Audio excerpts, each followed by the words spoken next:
Assalamualaikum warahmatullahi wabarakatuh. Alhamdulillah, nahmaduhu wa nasta'inuhu wa nastaghfiruh. Wa na'udzu billahi min shururi anfusina wa min sayyiati a'malina. May yahdihillahu fala mudilla lahu wa may yudlil fala hadiya lahu. Wa asyhadu an la ilaha illallah wahdahu la syarika lahu. Wa asyhadu anna Muhammadan abduhu wa rasuluh. Sallallahu ala nabiyyina Muhammadin wa ala alihi wa sahbihi wa man tabi'ahum bi ihsanin ila yaumiddin, amma ba'd. Ma'asyiral muslimin wal muslimat, barakallahu fikum. Alhamdulillah, semata karena hidayah dari Allah Subhanahu wa taala dan semata karena bantuan dari Allah Subhanahu wa taala, kembali kita bisa berkumpul di rumah Allah Azza wa Jalla ini, selesai dari amalan yang sangat mulia, salat maghrib secara berjamaah. Hal yang patut untuk kita berbahagia atas nikmat Allah Subhanahu wa taala tersebut. Hal yang patut untuk kita syukuri, yang merupakan keberuntungan di sisi Allah Subhanahu wa taala di hari bertemu dengan Allah Subhanahu wa taala nanti. Juga keberuntungan yang sangat besar bisa menunggu datangnya waktu Isya dengan sama-sama kita mempelajari agama Allah Azza wa Jalla.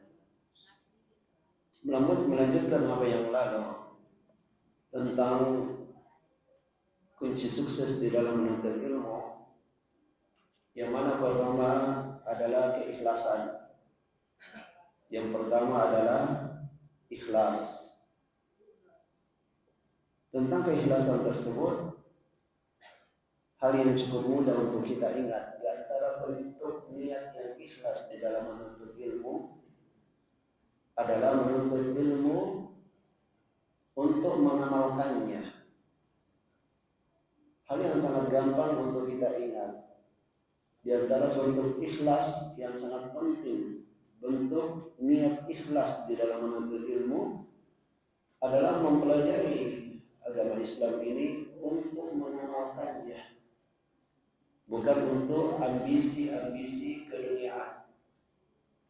Yang mana Rasulullah SAW telah mengingatkan di dalam sabda beliau yang diriwayatkan oleh Imam Abu Dawud, "Man ta'allama ilman mimma yubtagha bihi wajhullah la yata'allamuhu illa liyusiba 'aradan min ad-dunya lam yuri raihatal jannah lam yuri arfal jannati yaumal qiyamah." Siapa yang mempelajari ilmu yang seharusnya mempelajari ilmu tersebut untuk mendapatkan ridhonya Allah, tapi dia mempelajarinya sekedar untuk mendapatkan keduniaan, maka dia tidak akan mencium wangi surga pada hari kiamat nanti. Mengapa demikian? Karena ilmu agama ini adalah ilmu yang mengantarkan kita kepada kemuliaan, kebahagiaan yang sangat sempurna. Maka sangat tidak patut jikalau kenikmatan yang sempurna tersebut kita ganti dengan lebih memilih kenikmatan yang fana, kenikmatan dunia yang sangat rendah, mengganti kenikmatan yang sempurna dengan kenikmatan yang rendah, mengganti kenikmatan yang kekal dengan kenikmatan yang fana. Atastabdiluna billadhi huwa adna billadhi huwa khair. Allah Subhanahu wa taala berfirman, apakah kalian mengganti, lebih memilih yang rendah dibandingkan yang terbaik? Jadi hal yang sangat gampang untuk kita ingat dari bentuk keikhlasan di dalam menuntut ilmu adalah berniat mempelajari agama Allah untuk mengamalkannya, dan juga untuk menghidupkan ajaran Islam. Karena ajaran Islam ini adalah ilmu. Ajaran Islam seluruhnya adalah ilmu. Dan juga kita niatkan untuk menghilangkan kejahilan dari diri kita dan dari keluarga kita maupun orang lain, yang mana dengan menuntut ilmu tersebut kita akan tahu dan terus bertambah pengetahuan kita tentang ajaran Allah Subhanahu wa taala. Dan tentunya orang yang tahu akan lebih berkesempatan untuk mengamalkan dibandingkan yang tidak tahu. Sebagaimana orang yang jauh lebih tahu, lebih besar kesempatannya untuk mengamalkan lebih luas lagi. Masyaallah ikhwah wal akhwat rahimani wa rahimakumullah. Kemudian yang kedua adalah sabar. As-sabru ala tahsilil ilm. Bersabar di dalam upaya untuk mendapatkan ilmu, wa muzakaratihi, dipelajari berulang-ulang, wa riayatihi, menjaganya, wa siyanatihi wa tablighihi, begitu juga menyampaikan sampai ke tingkat menyampaikan ilmu tersebut kepada orang lain. Allah Subhanahu wa taala berfirman sebagaimana yang tertera di dalam surat As-Sajdah ayat 24, wa ja'alna minhum a'immatan yahduna bi amrina lamma sabaru wa kanu bi ayatina yuqinun. Kami jadikan di antara mereka tokoh-tokoh, orang-orang yang terdepan, yang mereka mengajarkan ajaran kami, yang mereka mengamalkan perintah kami. Kami jadikan mereka para a'immah, para tokoh, yaitu ketika mereka bersabar, lamma sabaru, ketika mereka bersabar dan juga mereka yakin kepada ayat-ayat kami. Berdasarkan ayat ini, Allah Subhanahu wa taala telah memperlihatkan kita dulu, dan Allah Subhanahu wa taala menjadikan ini sebagai kuncinya. Allah Subhanahu wa taala akan mengangkat derajat seseorang ketika dia memiliki dua hal. Yang pertama, mereka bersabar. Yang kedua, mereka yakin kepada ajaran-ajaran Allah Subhanahu wa taala. Dan Rasulullah sallallahu alaihi wasallam sebutkan as-sabru diya. Sabar itu adalah cahaya. Dan juga seorang ulama yang bernama Yahya Ibn Abi Katsir rahimahullah ta'ala mengatakan, la yustata'u al-ilm bi rahatil jism. Ilmu itu tidak akan bisa dikuasai dengan badan yang santai. Ilmu tidak bisa dikuasai dengan badan yang santai. Tentang kesabaran ini ada beberapa hal yang berkenaan dengannya yang patut untuk kita bahas. Yang pertama, makna dari sabar itu sendiri. Sabar adalah hafsul nafsi ala ta'ah wa hafsul nafsi ala anil maksiyah.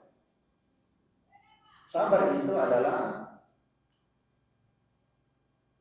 mengarahkan jiwa kepada ketaatan dan menahan jiwa dari kemaksiatan. Jadi sabar itu layaknya tali kekang bagi tunggangan. Ia mengarahkan kepada ketaatan, yaitu kebaikan-kebaikan, amalan saleh, dan juga menahan dari kemaksiatan. Barulah dikatakan sabar kalau terpenuhi hal ini. Sabar itu bukan sabar dalam kemaksiatan. Justru sabar itu sabar untuk tidak tergoda dengan kemaksiatan. Sabar itu bukan diam berpangku tangan, tapi sabar itu adalah melaksanakan perintah-perintah Allah Subhanahu wa taala. Jadi pada intinya sabar itu adalah mengarahkan jiwa ini supaya berada di dalam kebaikan dan terhindar dari keburukan. Adapun tentang pentingnya kesabaran, Allah Subhanahu wa taala berfirman di dalam surat Hud ayat 49. Fasbir innal akibata lil muttaqin. Bersabarlah karena sesungguhnya hasil yang bagus itu adalah untuk orang-orang yang bertakwa. Bersabarlah karena sesungguhnya hasil yang bagus itu akan diraih oleh orang-orang yang bertakwa. Apa yang dimaksud dengan takwa? Takwa adalah melakukan perintah Allah dan menjauhi larangan Allah. Sudah disebutkan tadi, itulah makna sabar juga. Bersabar untuk melakukan hal tersebut, bersabar untuk melakukan perintah Allah dan menjauhi larangan Allah, itulah kesabaran. Itulah kesabaran yang sebenarnya. Dan Allah menjadikan hasil yang bagus bagi orang yang melakukan hal tersebut. Al-Imam Syafi'i rahimahullah ta'ala mengatakan, haqqun ala talabatil ilmi bulughu juhdihim minal istiksari minal ilmi was-sabri ala kulli aridin duna talabihi. Merupakan keharusan bagi orang-orang yang mencari ilmu agama ini untuk memaksimalkan perjuangannya, mengumpulkan sebanyak-banyaknya ilmu dan bersabar atas semua rintangan di dalam menuntut ilmu. Jadi Al-Imam Syafi'i rahimahullah ta'ala mengatakan, haruslah bagi para penuntut ilmu, bagi orang-orang yang ingin mendapatkan ilmu, untuk berjuang semaksimal kemampuannya, mendapatkan ilmu sebanyak-banyaknya dan bersabar atas semua rintangan yang dihadapinya. Lalu tentang ragam kesabaran yang mesti dilalui di dalam menuntut ilmu ini,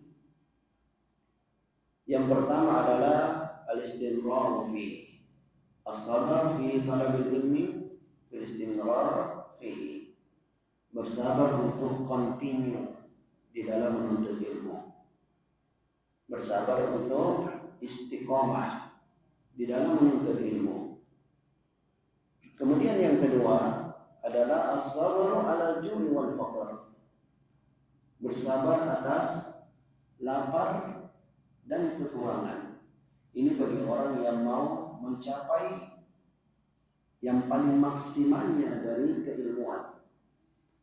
Dia harus menanggung lapar dan kekurangan sekalipun. Sebagaimana telah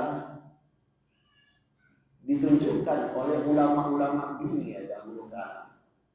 Mereka yang nama-namanya kemudian kita sebut dan kita dengarkan melalui lisan para ulama-ulama belakangan. Dulu kehidupan mereka di dalam menuntut ilmu, perjuangan mereka di dalam menuntut ilmu adalah kehidupan yang dipenuhi dengan cobaan-cobaan kekurangan dan juga banyak laparnya. Tidak asing bagi kita sahabat Abu Hurairah radhiyallahu anhu, sahabat yang paling banyak hafalan hadisnya. Di saat kita mendengarkan an Abi Hurairah qala Rasulullah sallallahu alaihi wasallam, dari sahabat Abu Hurairah radhiyallahu anhu, ia berkata bahwa Rasulullah sallallahu alaihi wasallam bersabda, mungkin sebagian orang tidak mengetahui bahwa beliau ini yang kita selalu sebut namanya sebagai orang yang menyampaikan dan menceritakan hadis Rasulullah sallallahu alaihi wasallam. Dahulu itu beliau seorang yang seringkali kelaparan demi untuk senantiasa menemani Rasulullah SAW, menunggu Rasulullah SAW. Apa yang akan disabdakan oleh Nabi dan apa yang dibuat oleh Nabi. Sampai-sampai beliau mengatakan, kadang lewat sehari 2 hari saya belum makan, maka ku ikat batu di perutku, yang bahasa kita bagikan perut yang sudah patah, perut yang sangat kosong, bisa terikat batu di situ saking kosongnya. Sampai-sampai terkadang saya jatuh terpingsan, orang-orang mengira aku gila, padahal saya bukan gila. Tapi demi untuk mendapatkan hadis Rasulullah SAW, saya rela untuk menanggung lapar tersebut. Dan akhirnya apa? Inilah berkah. Setiap kali saking banyaknya ya, riwayat hadis beliau, seringkali kita dengarkan nama beliau dan kita pun mendoakan radhiyallahu anhu. Dari Abu Hurairah radhiyallahu anhu, dari Abu Hurairah radhiyallahu anhu. Padahal jarak hidupnya beliau dari masa kita sudah lebih dari 1400 tahun yang lalu. Masih saja didoakan oleh lisan-lisan umat Islam. Ini salah satu contoh yang sangat besar bagi kita, contoh yang sangat terang bagi kita, bahwa maksimalnya ilmu itu, jikalau ingin didapatkan, bahkan harus dengan pengorbanan lapar dan kekurangan sekalipun. Sampai akhirnya beliau adalah sahabat yang paling banyak hafalan hadisnya. Dan berkata Imam Syafi'i rahimahullah ta'ala, la yatlubu hadzal ilma ahadun bil mal wa izzin nafsi fayuflih. Ketika seseorang ingin menguasai ilmu agama ini dengan dia mengandalkan hartanya dan dia gengsi, maka dia tidak akan meraih ilmu yang banyak. Dia tidak akan sukses di dalam meraih ilmu. Walakin man talabahu bi zullin nafsi wa dhiqil aish aflah. Yang bisa sukses di dalam menguasai ilmu agama ini adalah orang yang rela untuk merendahkan dirinya, duduk mendengar. Bahkan pernah sahabat Abdullah bin Abbas mendatangi sahabat Rasulullah SAW demi untuk mendapatkan hadis yang pernah didengarkannya dari Rasulullah. Ketika sampai di depan pintunya, ternyata sahabat tersebut sedang tidur. Maka sahabat Abdullah bin Abbas menunggu di depan pintunya, itu sahabat Zaid bin Sabit. Sampai akhirnya sahabat Zaid bin Sabit keluar dari rumahnya, didapatinya sahabat Abdullah bin Abbas, keponakan Rasulullah, keluarga Quraisy, keluarga bangsawan yang sangat dihormati. Ternyata sedang duduk di depan pintu beliau. Maka beliau tanyakan, ada apa? Maka Abdullah bin Abbas radhiyallahu anhu menyebutkan keinginannya untuk mendapatkan ilmu dari sahabat Zaid bin Sabit ini. Maka beliau mengatakan, kenapa tidak utus saja seseorang untuk memanggil saya agar saya datang kepadamu untuk menyampaikan apa yang kamu ingin ketahui. Maka Abdullah bin Abbas menyebutkan, demikianlah adab yang diajarkan kepada kita. Sampai akhirnya apa yang terjadi pada sahabat Abdullah bin Abbas, beliau yang disebut Bahrul Ummah. Beliau adalah lautan ilmu umat ini, yang mana seluruh ahli tafsir pasti membutuhkan ilmu dari beliau. Seluruh ahli tafsir, dari kalangan para ulama besar, dari kalangan profesor, doktor, semuanya butuh kepada tafsir dari sahabat Abdullah bin Abbas radhiyallahu anhuma. Jadi Al-Imam Syafi'i rahimahullah ta'ala mengatakan, yang bisa sukses meraih ilmu yang terbanyak adalah orang yang rela bertawadu, merendahkan dirinya demi ilmu. Bukan maksudnya menghinakan diri, tapi rela bertawadu, tidak gengsian, dan juga rela dengan kesempitan atau kekurangan di dalam urusan keduniaannya. Dan berkata Muhammad ibn Hasan rahimahullah ta'ala, la yufli fi hadzal amri illa man ahraqal bunnu qalbahu. Tidak sukses di dalam urusan ini, di dalam menguasai ilmu Islam, kecuali orang yang al-bunnu telah membakar hatinya. Apa itu al-bunnu? Al-bunnu itu makanan yang dikenal di bangsa Arab sebagai makanan yang sangat murah meriah, dengan rasanya yang sangat seadanya, lebih dibawa dibandingkan tahu dan tempe. Kalau pesantren-pesantren kita ini dikenal identik makanan sederhananya adalah tahu dan tempe. Sejak dahulu kala pesantren-pesantren dalam tanda kutip, pesantren-pesantren dahulu kala itu sudah biasa seperti itu. Makanan mereka seadanya. Dengan itu mereka sukses di dalam menuntut ilmu dan di dalam meraih ilmu.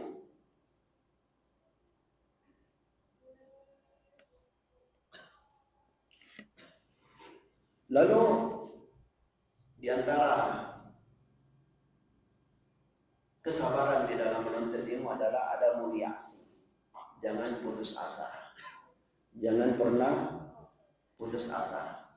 Berkata Imam Ahmad rahimahullah ta'ala, kita tahu Imam Ahmad salah satu dari 4 imam mazhab, murid dari al-Imam Syafi'i rahimahullah ta'ala. Beliau mengatakan, makastu fi kitabil haidi 9 sanawatin hatta fahimtuhu. Saya mempelajari pembahasan tentang haid selama 9 tahun baru kufahami betul. Ma'asyiral ikhwan, kalau ulama mengatakan baru kufahami betul, bukan faham-faham yang ada di dalam bayangan kita. Faham dengan sangat detail, faham dengan sangat dalam. Berapa lama? 9 tahun. Betapa banyak orang ketika belajar, begitu dia baca sekali berat memahami, dia coba ulangi 2 kali, masih berat difahaminya, dia pun paksa-paksakan dirinya dengan perasaan berat, baca yang ketiga kalinya, belum juga paham, disimpannya buku itu selamat tinggal. Kita lihat Imam Ahmad rahimahullah ta'ala di sini mengatakan, 9 tahun saya pelajari pembahasan tentang haid. Memang apa pentingnya pembahasan tentang haid? Bukankah orang yang sebenarnya sudah selesai masa haidnya masih tetap libur, tidak sholat, tidak puasa, itu berdosa? Itu tidak penting. Apakah itu tidak penting? Bukankah seorang wanita yang masih dalam kondisi haid lantas digauli oleh istrinya, bukankah itu hukumnya haram? Dan banyak lagi hal-hal yang berkenaan dengan itu. Sebagaimana tidaklah sepatutnya bagi seorang yang ingin berpisah, menceraikan istrinya dalam kondisi istrinya telah digaulinya di bulan tersebut, di saat telah suci. Begitu juga tidak sepatutnya menceraikan istrinya dalam kondisi istrinya haid dan lain-lain berkenaan dengan itu. Jadi Imam Ahmad rahimahullah ta'ala mengatakan 9 tahun saya mendalami tentang pembahasan haid ini baru saya faham betul. Fa ba'du ahli ilmi yabqa sanawat hatta yafham ba'dal funun. Lalu tentang kesabaran ini juga dibutuhkan fi muzakaratil ilmi, di dalam mengulang-ulangi ilmu. Butuh kesabaran di dalam mengulang-ulangi ilmu. Nabiullah Muhammad SAW telah bersabda, innama masalu sahibil Quran kamasalil ibil al-mu'aqqal in ahada 'alaiha amsakaha wa in atlaqaha zahabat. Orang yang menghafal Al-Quran itu, seperti orang yang memiliki unta. Ketika dia sudah menghafal Al-Quran, seperti dia sudah mengikat untanya. Jikalau dia terus memperhatikan ikatan tersebut, maka akan aman untanya. Dia tidak kehilangan untanya tersebut. Akan tetapi jikalau sampai terlepas ikatannya itu, maka unta itu pun lari pergi. Begitu pula lah orang yang tidak mengulang-ulangi hafalan Qur'annya, maka akan hilang hafalannya tersebut. Para penghafal sangat mengetahui bahwa ziyadah itu jauh lebih gampang dibandingkan murajaah. Menambah hafalan itu jauh lebih ringan dibandingkan menjaga hafalan. Menambah hafalan dan menyelesaikan Al-Quran mungkin bisa 6 bulan. Kalau ukuran standar 3 tahun.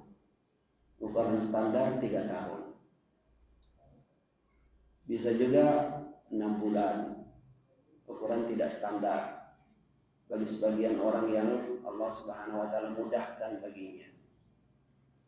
Tapi menjaganya harus seumur hidup. Menjaganya adalah seumur hidup. Nah, disitulah cobaan bagi para hufaz Al-Quran, para penghafal Al-Quran. Dia tidak boleh menganggap bahwa mulutnya yang berkomat kamit membaca Al-Quran itu perbuatannya yang sia-sia. Bukankah Rasulullah SAW telah mengatakan setiap hurufnya itu hasanah wal hasanatu bi asyri amsalihha. Setiap satu hurufnya mendapatkan 10 pahala. Bagaimana kalau dia mengulang-ulangi sangat banyak di dalam setiap harinya? Tentu Allah Subhanahu wa taala telah mencatatkan untuknya pahala yang sangat banyak. Dan juga telah diriwayatkan dari Ali bin Abi Thalib radhiyallahu anhu dengan sanad yang sahih, beliau katakan, "Tazakaru hadzal hadis fa innakum illan taf'alu yudras." Ulang-ulangilah mempelajari hadis. Karena jikalau kalian tidak melakukan itu, dia akan hilang. Yakni hafalan hadismu itu akan hilang. Begitu pula ilmu agama secara umum. Sebagaimana Al-Quran, sebagaimana hadis, yang mana kita ketahui. Dua itulah sumber Islam yang paling utama. Al-Quran dan hadis. Kemudian disusul dengan ijma'nya para ulama. Nah, keduanya ini, begitu pula ilmu agama Islam secara umum, kalau tidak diulang-ulangi, akhirnya akan hilang. Sampai-sampai sebagian ulama mengatakan, tidak dikatakan seorang penuntut ilmu, seorang yang cinta ilmu agama yang sejati, sampai ketika dia mendengarkan pembahasan tersebut yang ke-100 kalinya sama dengan ketika di awal kalinya. Kadang sebagian orang ketika mendengarkan ceramah yang sama, dia pun mengatakan sudah pernah nih. Apalagi ketiga kalinya, itu lagi. Kira-kira kalau keempat kalinya apa lagi komentarnya? Sementara ulama kita mengingatkan kita sekalian, tidak dikatakan seorang yang benar-benar mencintai ilmu agama ini sampai ketika dia mendengarkan ilmu yang ke-100 kalinya sama perasaannya ketika dia mendengarkan di awal kalinya. Karena layaknya orang yang jatuh cinta. Orang yang jatuh cinta itu, dia ulang-ulangi surat dari istri yang dia cintai. Tidak bosan dia, apalagi lama tidak bertemu, berjauhan tempatnya, diulang-ulanginya pun itu tetap nikmat. Begitu pula seharusnya ilmu agama ini diulang-ulangi pun jangan kita bosan. Dan berkata Az-Zuhri rahimahullah ta'ala, innama yuzhibul ilma an-nisyan wa tarku al-muzakarah. Sesungguhnya ilmu itu hilang dengan lupa dan tidak diulang-ulangi. Lalu yang keenam, kesabaran yang dibutuhkan di dalam menuntut ilmu adalah kesabaran di dalam menjaganya. Kesabaran di dalam menjaganya. Yang dimaksud di sini adalah kesabaran dari menjaga kehormatan ilmu. Kesabaran untuk menjaga kehormatan ilmu. Di antaranya ada beberapa hal atau ada beberapa perbuatan yang harus kita lakukan, sikap yang harus kita miliki di dalam menjaga kehormatan ilmu. Yang pertama, ada mutazalluf bihi lil hukam wal aghniya. Ilmu tidak dipakai untuk PDKT kepada pejabat maupun orang kaya. Jangan pakai ilmu agama ini sekedar untuk pendekatan, mendapatkan kedekatan dengan pejabat maupun untuk mendapatkan hartanya orang kaya.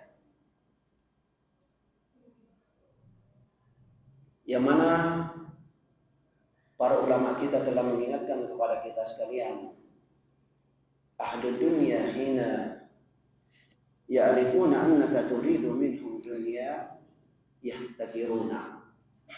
Orang-orang yang memiliki harta, ketika dia mengetahui bahwa kamu menginginkan hartanya, maka kamu akan rendah di dalam pandangannya. Kamu akan rendah dalam pandangannya. Al-Imam Sufyan As-Sawri rahimahullah ta'ala mengatakan, "Sara alladzina ya'tuna al-umara faya'murunahum shiraran nas walladzina lazimu buyutahum wa lam ya'tuhum khiyarun nas." Beliau ketika melihat orang-orang yang memiliki ilmu di zamannya tapi melakukan pendekatan kepada para pejabat maupun orang kaya untuk mendapatkan dunianya, dengan maksud mendapatkan dunia, beliau mengatakan betul mereka datang seolah memberikan nasihat, akan tetapi mereka adalah orang-orang yang terburuk. Mereka adalah orang-orang yang terburuk. Lebih baik orang-orang yang tinggal di rumahnya dan tidak melakukan pendekatan kepada pejabat maupun orang kaya dengan maksud untuk mendapatkan dunianya. Lalu diingatkan oleh para ulama kita, fa'ala talibil ilmi idza ata yansah mas'ulan aw ma ashbaha dzalik yahris alla ya'khudha syai'an min ad-dunya la yaftah ala nafsihi babal fasad fi niyyatihi wa sum'atihi. Ketika seseorang mau mendatangi atau berdekatan dengan orang yang memiliki jabatan maupun harta, maka janganlah mengambil kemanfaatan tentang jabatannya, janganlah meminta hartanya sama sekali. Jangan sama sekali mengambil hartanya agar tidak rusak niatnya dan juga kehormatannya. Lalu juga menjaga kehormatan ilmu, alla yumari bihi ulama wa la yujari bihi sufaha. Jangan menuntut ilmu dengan maksud untuk mendebat para ulama maupun untuk memperlihatkan kehebatan kepada orang-orang yang tidak berilmu. Jadi di antara niat yang harus dijaga di dalam menuntut ilmu ini bukan untuk mendebat para ulama. Karena sebagaimana yang dikatakan oleh orang-orang bijak, bul ala zamzam fatu'raf. Sebenarnya kalau mau terkenal gampang, bikin saja perbuatan-perbuatan atau keluarkan saja statement-statement yang nyeleneh. Kalau dulu orang arif dahulu mengatakan, kencingi sumur zamzam, kamu akan terkenal. Ini bukan maksudnya benar-benar menyuruh, akan tetapi orang-orang yang mau terkenal itu sudah dari dulu sampai sekarang. Mereka suka melakukan perbuatan-perbuatan yang aneh, mengeluarkan statement kalimat yang aneh supaya terkenal. Seorang penuntut ilmu yang sejati tidak melakukan hal tersebut. Di antara yang dilakukan oleh sebagian penuntut ilmu yang tidak benar niat dan jalannya menuntut ilmu adalah setelah dia merasa punya keilmuan, dia pun mengkritisi para ulama dengan kalimat-kalimat yang pedas, dengan kalimat-kalimat yang menjatuhkan. Padahal sebenarnya jauh antara kelas dia dengan kelas para ulama. Cuma dari situ kita pun bisa mengetahui ini sekedar mau terkenal. Dan seharusnya orang-orang yang seperti itu tidak patut untuk kita viralkan, tidak patut untuk kita bicarakan. Karena pada hakikatnya orang-orang seperti itu adalah orang-orang yang rendah. Orang-orang yang memiliki ilmu untuk mendebat para ulama ataupun untuk tampil di kalangan orang-orang umum supaya dianggap sebagai orang-orang yang berilmu, supaya dianggap sebagai orang yang berilmu. Dan juga sudah diingatkan bahwa bagian daripada menjaga kehormatan ilmu adalah jangan berambisi dengan ambisi-ambisi keduniaan. Lalu selanjutnya termasuk kesabaran yang harus dimiliki oleh seorang penuntut ilmu adalah tablighul ilm, menyampaikan ilmu, sabar di dalam menyampaikan ilmu. Dalam hal ini Allah Subhanahu wa taala berfirman, "Ya ayyuhar rasul, balligh ma unzila ilaika min rabbik." Wahai Rasul, sampaikan wahyu yang diturunkan kepadamu dari Rabbmu. Jadi Allah Subhanahu wa taala telah memerintahkan Rasulullah sallallahu alaihi wasallam untuk menyampaikan wahyu yang Allah turunkan kepada beliau. Lalu Rasulullah SAW bersabda kepada kita umatnya, "Ballighu anni walau ayah." Sampaikanlah dariku walaupun satu ayat. Apalagi banyak ayat yang kita hafal, banyak hadis yang kita hafal, banyak ilmu yang agama yang kita hafal, sampaikan, ajarkan. Dan inilah penuntut ilmu, mereka lah para penambang-penambang yang paling beruntung. Kita tahu manusia ini ada penambang emas, penambang perak, ada juga pengumpul kardus, pengumpul botol, ada pengumpul rupiah, pengumpul dolar, dan seterusnya. Pengumpul yang terbaik adalah pengumpul ilmu. Karena apa? Rasulullah SAW telah menyebutkan, fa innal anbiya lam yuwarrithu dinaran wala dirhaman wa innama warasul ilma faman akhadhahu faqad akhadha bihazzin wafir. Para nabi itu manusia-manusia yang terbaik, hamba-hamba Allah yang paling sempurna di kalangan manusia, para nabi dan para rasul, tidak mewariskan emas dan perak. Yang mereka wariskan adalah ilmu. Kata Rasulullah, maka siapa yang mengambil jatah warisan para nabi dan rasul tersebut, dialah orang yang paling beruntung mendapatkan jatah itu. Mereka lah orang yang paling beruntung dengan jatah itu. Jadi pengumpul yang terbaik dan penambang yang terbaik adalah penambang ilmu agama, pengumpul ilmu agama. Dalam hal ini kita perlu bersabar untuk mendapatkan ilmu ini dan juga untuk menyampaikan ilmu ini. Sampai Rasulullah SAW bersabda, "Nadarallahu ra'an sami'a minna hadisan fahafidhahu hatta yuballighahu ghairahu." Semoga Allah menceriahkan, yakni semoga Allah membahagiakan dunia akhirat. Ini doa dari Rasulullah untuk siapa? Orang yang mendengarkan hadis kami, lantas menghafalnya, lantas menyampaikan kepada orang lain. Jadi Rasulullah SAW memberikan doa khusus untuk orang-orang yang mendengarkan hadis beliau, menghafalnya dan juga menyampaikan kepada orang lain. Lalu bisa masuk jam 7.14. Masih ada 3 menit, siapa tahu ada yang bertanya. Oh nah. Karena minggu pekan lalu kami sampaikan bahwa pekan depan aja, siapa tahu ada yang mau bertanya. Bisa Ustaz ya? Sesuai aja. Iya.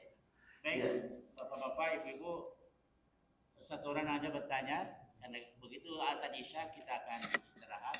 Azan Isya. Silakan kalau ada yang mau bertanya, satu orang aja. Dari ibu-ibu di belakang. Atau bapak-bapak yang ada di sini, di lebih banyak bapak-bapaknya. Jadi menuntut ilmu tadi itu perlu kesabaran, yang kemudian sebelumnya tadi perlu keikhlasan. Jangan tergesa-gesa mau menguasai keberaturan, tergesa-gesa itu tidak memiliki kesabaran. Ya, malah sudah. Jadi saran saya kan mungkin berikutnya, karena kita berharap pengajian ini istiqomah. Mungkin 15 menit sebelum habis waktunya kita beri kesempatan kepada jemaah kita supaya mereka lebih merasa berterima kasih.